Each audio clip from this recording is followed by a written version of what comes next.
Sudah. Kamu tahu kesalahannya apa? Bagaimana saya tahu, Pak? Bapak saya tidak bilang sama saya. Bagaimana saya mau ngasih tahu? Bapak dari tadi motong pembicaraan saya. Kesalahan Bapak itu saat berkendara Bapak tidak mengenakan helm. Asal Bapak tahu, Pak, saya ini lebih nyaman pakai peci, Pak. Saya kan orang Islam, Pak.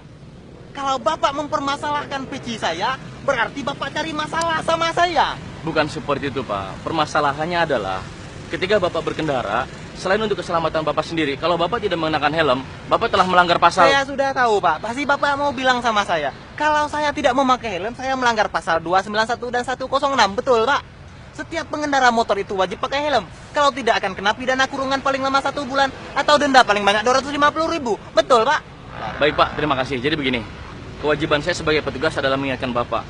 Salah satu kegunaan menggunakan helm adalah untuk keselamatan Bapak sendiri. Keselamatan bagaimana, Pak? Saya dari dulu nggak pakai helm juga nggak apa-apa kok. Peci sama helm saya lebih kuat peci saya, Pak. Coba Bapak banting helm Bapak, pasti pecah, Pak. Tapi kalau peci saya, jangankan Bapak banting. Jatuh dari langit ke bumi pun nggak akan pecah, Pak. Bapak ini buang-buang waktu saya saja, Pak.